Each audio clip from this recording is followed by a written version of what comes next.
Hi friends, welcome to MH Food. இன்னைக்கு நம்ம snacks recipe தான் பார்க்க போகிறோம்.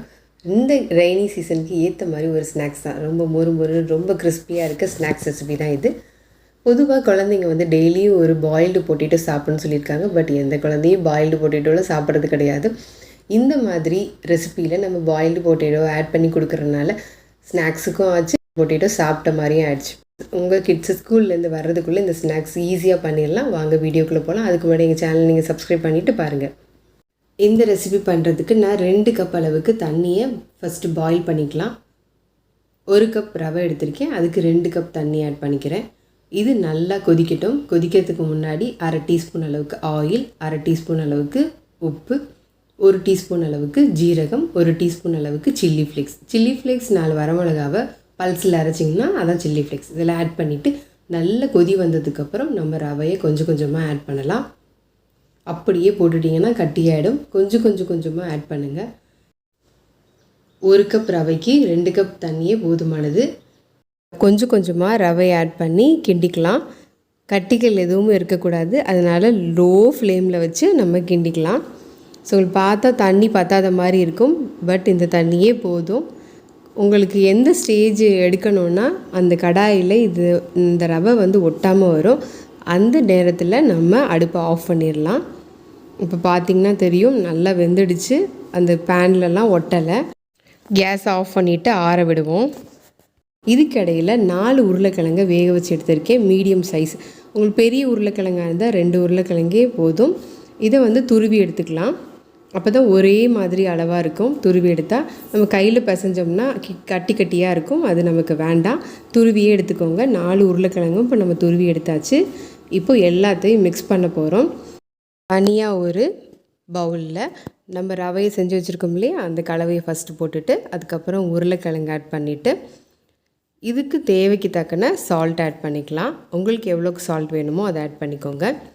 அதோட 1/2 கப் அளவுக்கு கொத்தமல்லி, ஒரிகானோ வந்து உங்களுக்கு ஆப்ஷனல் தான். உங்கள்கிட்ட இருந்தால் போடுங்க, இல்லைன்னா தேவை கிடையாது. இந்த ஒரிகானோ எல்லா சூப்பர் மார்க்கெட்லேயும் அவைலபிளாக கிடைக்குதுங்க. 100 rupees தான். அந்த எக்ஸ்பைரி டேட் முடிகிற வரைக்குமே 1 இயருக்கு வரைக்குமே இருக்கும். அதோட இது வந்து ஒரிகானோ வந்து கற்பூரவள்ளி, ஓமவள்ளின்னு சொல்லுவாங்க இல்லையா, அந்த இலைகளை பதப்படுத்தி அதில் கிடைக்கிற இதுதான் இந்த சீசனிங் வந்து. இது உடலுக்கும் நல்லது தான். ஸோ இது ஹோட்டல் டேஸ்ட் கிடைக்கும், நமக்கு ரிச் டேஸ்ட் கிடைக்கும். அதனால தான் இதை யூஸ் பண்ணுறது. இது ஆப்ஷனல், வேணும்னா வச்சுக்கோங்க, இல்லைன்னா வேண்டாம். இப்போ கையிலெல்லாம் ஆயில் தேய்ச்சிட்டு நல்லா அதை உருட்டி வச்சிடலாம் அந்த ரவையை. இப்போ உருட்டின ரவையை கொஞ்சம் கையில் ஆயில் அப்ளை பண்ணிவிட்டு இப்போ நான் பண்ணுற மாதிரி பண்ணுங்கள், அந்த ஷேப் கிடச்சிரும். ஸோ ஒரு சாப்பிங் போர்டில் இந்த மாதிரி உருட்டிட்டு இதை 4ஆக கட் பண்ணி எடுத்துக்கலாம். உங்களுக்கு பெரிய சைஸ் வேணுன்னா பெரிய சைஸ், சின்ன சைஸ் வேணுன்னா சின்ன சைஸ், அந்த மாதிரி கட் பண்ணி எடுத்துக்கலாம். இப்போ உருட்டியாச்சு. இதை நம்ம கட் பண்ண போகிறோம். நான் சொன்ன மாதிரி உங்களுக்கு எந்த சைஸில் வேணாலும் நீங்கள் கட் பண்ணிக்கலாம். இப்போ இது கட் பண்ணிவிட்டு 2 கார்னர்லேயும் அன்ஷேப்பாக இருக்கும். ஸோ ஷேப்பாக கொண்டு வந்துக்கோங்க. 2 சைடும் தட்டிட்டு ஓரத்துலலாம் மோல்டு மாதிரி இது பண்ணிட்டிங்கன்னா உங்களுக்கு ஷேப் கிடச்சிரும். கம்ப்ளீட்டாக இது எல்லாத்தையும் உருட்டி எடுத்தாச்சு. இப்போ இதை டீப் ஃப்ரை பண்ண போகிறோம். வறுக்கிற அளவுக்கு நீங்கள் கடாயில் எண்ணெயை ஊற்றிட்டு நல்லா ஹீட் பண்ணிக்கோங்க. ஹீட் பண்ணதுக்கப்புறம் மீடியம் ஃப்ளேமில் வச்சுட்டு நம்ம பொரிக்கலாம். ஏன்னா வெளியே டக்குன்னு கிறிஸ்பி ஆகிடும், உள்ளே வேக லேட் ஆகும். நல்ல கோல்டன் ப்ரௌன் வர வரைக்கும் நம்ம திருப்பி போட்டு ஃப்ரை பண்ணிக்கலாம். மீடியம் ஃப்ளேம்லையே ஃப்ரை பண்ணுங்கள். அப்போ தான் உங்களுக்கு ஒரே மாதிரியான கோல்டன் ப்ரௌன் கலர் கிடைக்கும். இல்லைனா கருகிடும், இல்லைனா கோல்டன் ப்ரௌனே ஆகாமல் இருக்கும். ஸோ மெதுவாக திருப்பி விட்டுட்டு நம்ம வறுத்து எடுத்துக்கலாம். இப்போது நல்லா ஃப்ரை ஆகிடுச்சு பாருங்கள். ரொம்ப சூப்பரான யம்மியான ஸ்நாக்ஸ் வந்து நமக்கு ரெடி ஆகிடுச்சு. இது குழந்தைங்களுக்கு நீங்கள் சாஸோடு சர்வ் பண்ணலாம். பெரியவங்களுக்குன்னா நீங்கள் சட்னியோடு சர்வ் பண்ணலாம். கார சட்னி, தேங்காய் சட்னி, புதினா சட்னி, கொத்தமல்லி சட்னி, இந்த மாதிரி எல்லா சட்னிக்கும் இது ரொம்ப சூப்பராக இருக்கும். நீங்கள் கண்டிப்பாக வீட்டில் ட்ரை பண்ணி பாருங்கள்.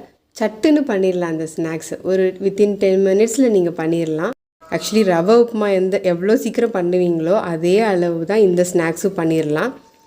ஸோ டேஸ்ட் வந்து ரொம்ப சூப்பராக இருக்கும். அதுவும் டீயோடு நீங்கள் ஈவினிங் டைமில் சாப்பிட்டிங்கன்னா ரொம்ப யம்மியாக இருக்கும், ஒரு ஃபுல்ஃபில்லாக இருக்கும்.